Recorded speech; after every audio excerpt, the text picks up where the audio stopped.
You did produce this week one policy which got quite a good reaction, a lot of the media at least, which was on schools. Free school dinners. Free school dinners. Free school dinners for a lot of middle-class kids. Yeah, yeah. By taking the money from VAT. Now, every week, Jeremy Corbyn, more or less, every week, Jeremy Corbyn comes to the House of Commons and he says the underfunding of British English schools in particular is an absolute scandal. They don't have enough teachers, parents are being brought in to teach, and we all know this is true. There's a real problem in schools at the moment. Wouldn't it be better to use the money from the VAT to actually employ more teachers rather than to give children from relatively affluent backgrounds free school meals? I'm a great believer in free school dinners for two reasons. But you need teachers too. Hang on, let me just say. First of all, because we've had it in my borough for a number of years, and it's a great thing. And secondly, I'm a product of free school dinners myself. I wouldn't be the big, strong girl I am today, but if it wasn't for free school dinners... I'm saying nothing. I'm saying nothing.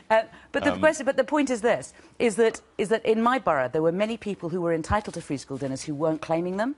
And because of the stigma. I mean, I had to queue up separately with different coloured tickets when I got free school dinners. So everybody in the school does it, and you sit down as a community, and it's part of your education when it comes to teaching people about healthy eating. And you sit down as a community.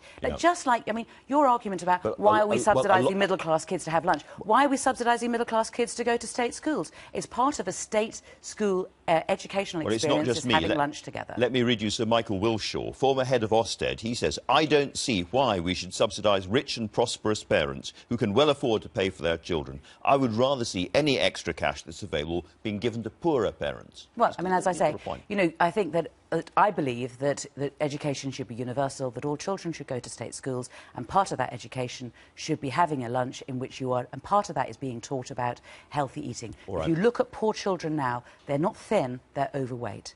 And that is because of poor eating, because of bad eating habits, and part of your education ought to be teaching you about, how you grow a carrot.